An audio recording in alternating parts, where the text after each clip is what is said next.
De volta com o programa falando em desenvolvimento e falando em sustentabilidade. A gente, no bloco passado, falou sobre formas, né, do cidadão e o gestor colaborarem.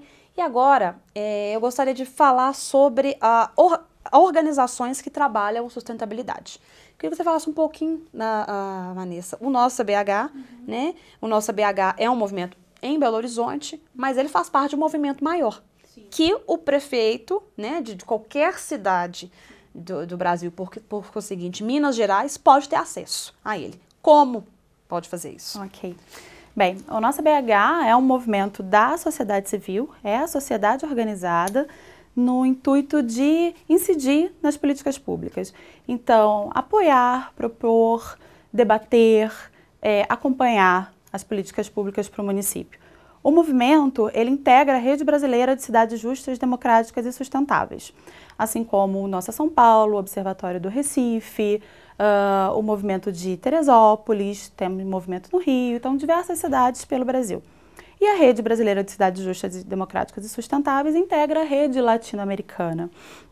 Então, esses movimentos surgiram a partir da inspiração no movimento Bogotá Como Vamos, e surgiu através de São Paulo. Primeiro foi o Nossa São Paulo, em seguida foram surgindo em outras cidades. Bem, é uma organização da sociedade civil, é a sociedade estimulando o debate entre os diversos setores, então empresas, legislativo, executivo, falando a respeito das políticas públicas para a cidade.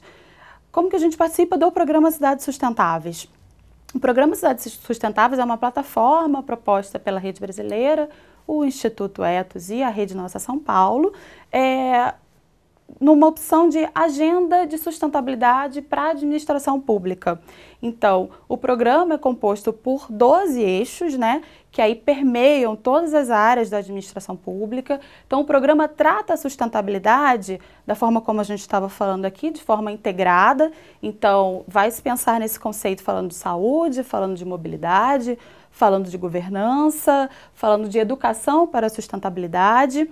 E mostrar como trabalhar a sustentabilidade nesses eixos? Exatamente. É uma plataforma com vários indicadores, e indicadores gerais e locais. Qualquer prefeitura pode ter acesso. Para ser signatário, basta procurar a Secretaria do Programa Cidades Sustentáveis, acessando o site do programa cidadessustentáveis.org. Você consegue todas essas informações. Então, qualquer prefeitura pode ter acesso. Assina-se uma carta compromisso em que, naquela gestão, você vai implantar a sua administração a partir, englobando esses conceitos, né, no seu plano de governo, de metas, enfim. Então, trabalha-se todos esses eixos, eu já falei, governança, mobilidade, isso, saúde, integrados em nome da sustentabilidade. E nessas metas, quando são estabelecidos esses indicadores, vai da vontade de participação ou também entram recursos aí que são necessários para alcançar essas metas? Não, os recursos são próprios da administração, da prefeitura, e ela elenca quais são os indicadores que ela se identifica com quais são os indicadores relacionados àquela cidade, aos programas que ela já tem ou os programas que ela pretende implantar. Então, os indicadores são sugeridos pelo programa, mas eles também podem ser adicionados pelas cidades. Então, você parte de uma plataforma global, mas sim, você dá a cara daquela cidade para os indicadores que você vai mostrar. Então, e esses indicadores são uma forma da população acompanhar o desenvolvimento da cidade, a partir daquelas metas que o plano de governo colocou. Então, ele é voltado para o gestor, justamente para a administração pública, para ajudar. Exatamente. O gestor, a população também pode ter acesso. Isso. Ele fica hospedado numa plataforma pública, né, num site, onde ontem, aliás, entrou no ar as primeiras cidades que já preencheram a plataforma. Então, lá no site você já consegue ver algumas cidades que já entraram com os dados e fica lá para a população ter acesso exatamente a como está o andamento da sustentabilidade dos programas propostos pelo aquele administrador. É um pouquinho parecido com o vigilante do peso. Toda quinta-feira vai lá e escreve.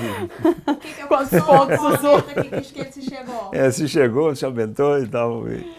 Você quer Porque a ideia é essa, depois que mede qualquer dos parâmetros, por exemplo, a coisa da criança, ou da saúde, ou da poluição do ar, tudo isso, a população, olhando, já vê se está melhor ou está pior do que no período anterior. Onde que foram feitos mais investimentos, Esse menos que é investimentos. a tabela de indicadores mostra isso. Mas a dificuldade, a gente está colocando a tabela de indicadores o gestor, né, que adere ao plano, que traz para a cidade. E publica e deixa todo mundo olhar se está melhor ou se está pior. E ele consegue fazer isso com uma limitação de recursos, porque hoje é uma realidade nos municípios. Há limitação de recursos para várias áreas. Ele consegue fazer isso com uma participação, com uma mudança cultural, de repente, com a população? Fazer a tabela e os indicadores originais é muito fácil e custa pouco tempo. É trabalho de pessoas, a Secretaria de Saúde fornece os seus índices, aí de educação os delas e tal. Lixo, território, água. Formada a tabela, ela vai, por exemplo, para o site da prefeitura, quase toda a prefeitura tem site, e ali fica informado a população, a quem quiser ver, o que está acontecendo com aquele índice.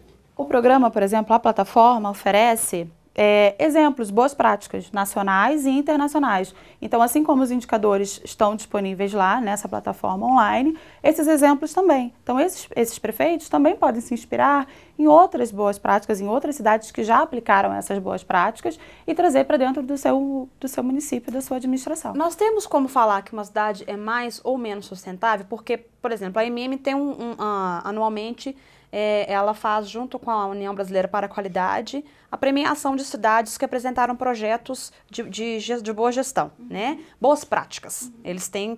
Então, tem projetos que diminuíram o índice de dengue, tem projetos que melhoraram a qualidade de vida na terceira idade. Isso. São considerados ações de sustentabilidade. São se elas tiverem uma meta de aumentar a sustentabilidade. Eu conheço aqui no Brasil entidade que faz esses índices no setor industrial. Põe 47 índices. E aqueles que são o problema ficam diluídos nos 46 restantes, que são bons, e um deles, que seria o problema, ele fica diluído. Então, fica tudo bonitinho. Qualquer cidade pode ser sustentável. Na verdade, pode fazer desde que caminhe para essa ideia de que a cidade tem que ser sustentável no espírito dela, na construção dela. Isso, desde que caminhe para isso. Não existe um modelo a ser replicado em todas as cidades. Cada cidade tem a sua especificidade, tem as suas particularidades. Então, a gente vai ter uma cidade com cultura de pesca, outra com cultura de criação de gado. Enfim, são vocações diferentes. Então, é preciso encontrar qual é a sua maneira de atender aos princípios da sustentabilidade. Qual é a sua maneira de chegar numa administração e numa cidade mais sustentável, mais justa, mais equilibrada, mais igualitária para todos. Está finalizando o nosso programa, Vanessa. Para o gestor que deseja mais informações, o site do programa das Cidades Sustentáveis é um início, lá ele encontra uma noção. Exatamente. O Cidade do programa Cidades Sustentáveis, cidadesustentáveis.org.br, se eu não me engano. Tem a apresentação do programa, tem os eixos, exemplos de indicadores, quais são os indicadores que podem ser absorvidos, exemplos de boas práticas e a carta compromisso também está presente lá, porque é preciso que o prefeito assine essa carta compromisso com a sociedade de implantação desse sistema. A partir do site ele consegue todas as informações necessárias para aderir ao programa sim. Ótimo. Milton, tem um outro site interessante aí que dá informação nessa mesma linha, que é o do Índice de Desenvolvimento Humano, o IDH. Isso é sediado no site da ONU Brasil. É fácil de achar. O IDH é um índice, já vai para mais de 20 anos, que mede coisas nos países. Mas no Brasil, o IBGE o aplica a municípios. Você sabe qual é o IDH de Sete Lagoas ou de Juiz de Fora, porque já vem sendo medido pelo IBGE. Então, esse é um bom ponto de partida para saber onde estamos. Ok. Onde estamos? Nós somos o mais arrumadinho em educação, mas somos vergonhosos em saúde. Onde eu preciso melhorar para melhorar o desenvolvimento, a sustentabilidade do meu município? É um ponto de partida. Ok. Muito obrigada pela sua participação conosco. Obrigado pelo convite. Muito obrigada mesmo, Vanessa. Muito obrigada também. Obrigada pelo convite. Por ter vindo aqui. E o e-mail para contato da AMM é o amm.tv.mg.org.br e siga a AMM também no nosso canal no youtube.com/AMMTVMinas. Obrigada pela sua audiência. Até o próximo programa.